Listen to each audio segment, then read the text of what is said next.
Alright, YouTube. Little follow-up video on my Voyager XL Tanto blade. I put a video up the other day talking about, firstly, this is a very good knife. It's just a perfect pocket knife. I love it. But I guess before I use the word perfect, this pocket clip, when I bought this knife, this pocket clip was the clip from hell.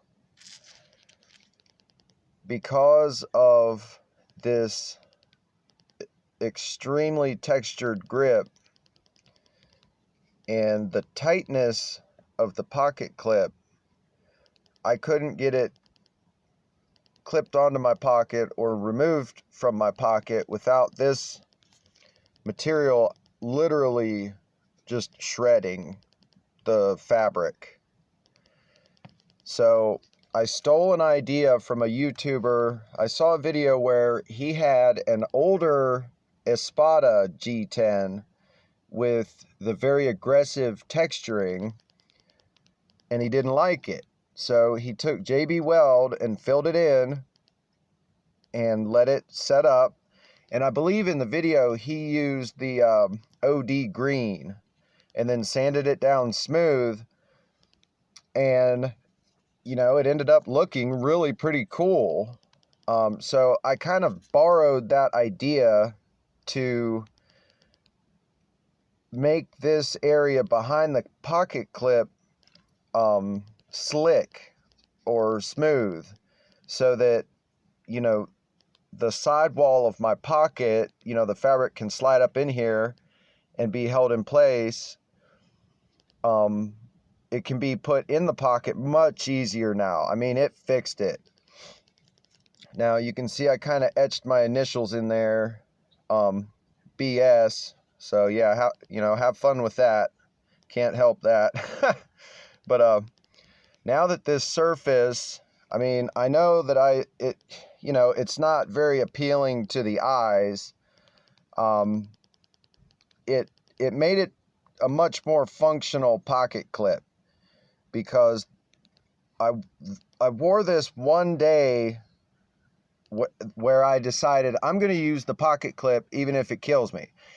And all it did was, I mean, it just shredded the corner of my pocket. I'm actually wearing those same shorts again. It's been about 2 or 3 days. They got ran through the wash. I'm going to try to show you sitting here in my junky work vehicle. Before I fixed this surface under the pocket clip and then extended the JB Weld out here just because I wanted my initials on it, because I absolutely love this knife. So I'm going to try to show you this pocket. Now, you see where these are my favorite work shorts, and you can see, I mean, that did not look like that before I tried to use the pocket clip on this knife. Just trying to put it in my pocket and then trying to yank it out of my pocket, it really absolutely just destroyed that fabric. And now that I have slickened that surface behind the clip, it just works fine. Now it's just a normal pocket clip that works well, does its job, and the knife is still ultra super mega grippy. I mean, it's not gonna fall out of your hand because that spot back here is slick. I think if I was a little craftier or better at arts and crafts, I probably could have made this look better. It's not real even.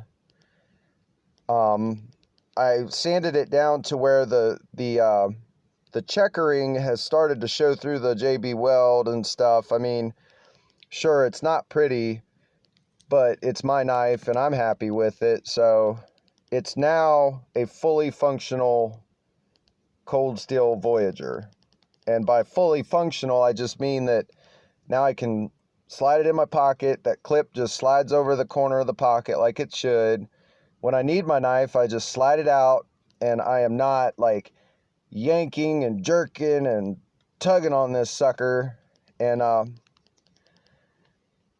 now if I can figure out a way to put some sort of a flipper tab, I'm going to have to fabricate something that maybe works with these thumb studs, but comes up here so that I can flip it open out of my pocket, and then this will be a masterpiece.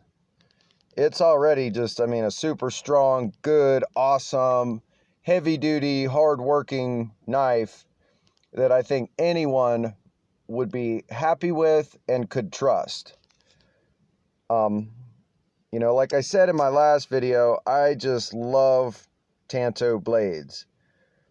If you don't know anything about the Tanto blade, you're probably not going to want to buy the Tanto style. You can get this Voyager in several different blade styles, and I just like the Tanto because it's strong, it's thick, and I know how to use it, you know, when to use the main edge and when to use the secondary edge, and what to do and what not to do with this, you know, this secondary point. Like if you know, just an example, if you pull this knife out at the steakhouse because you want to look cool and you want to cut your steak with it, and you're, you know, cutting and cutting and cutting and cutting against, you know, a glass plate, a ceramic plate, and you're just running this secondary point into that ceramic,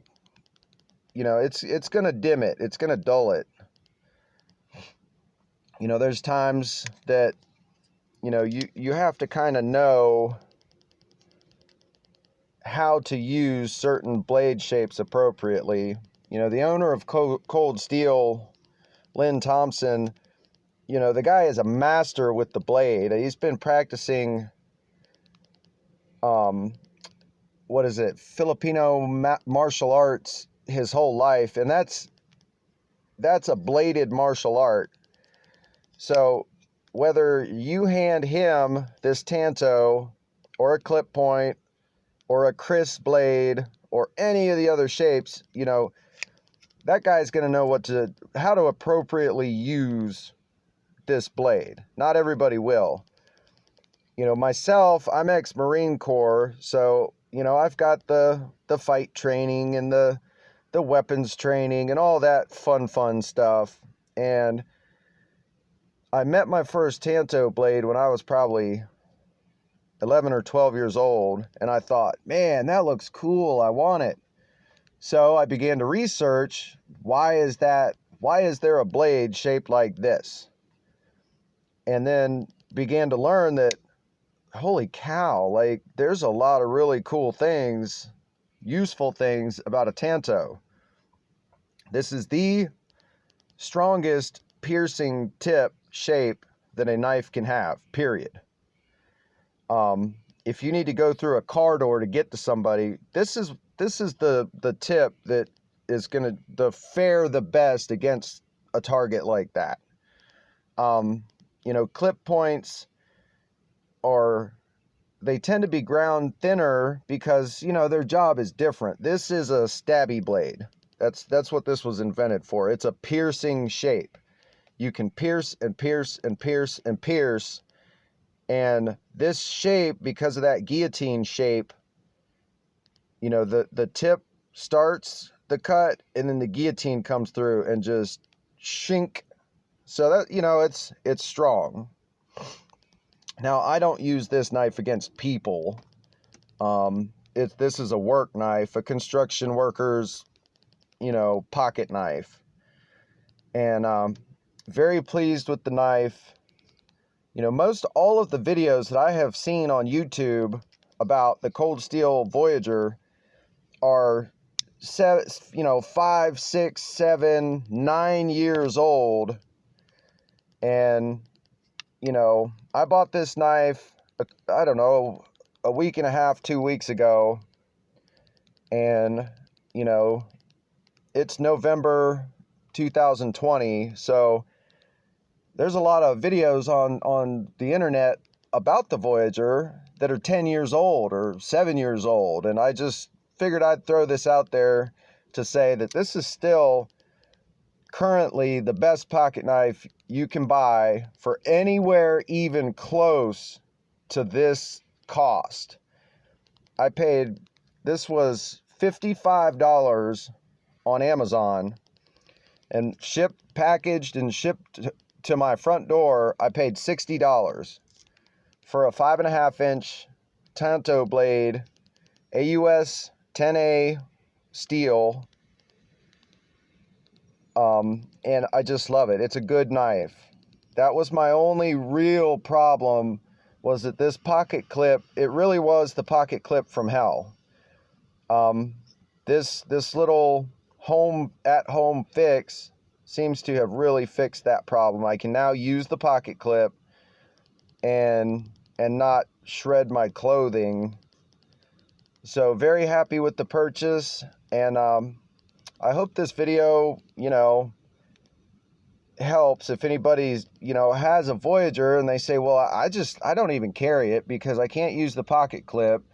It's just dreadful. Well, this may not be a pretty fix, but by golly, it'll get it back in your pocket and working, which is what this knife was made to do. I can tell you that by holding it.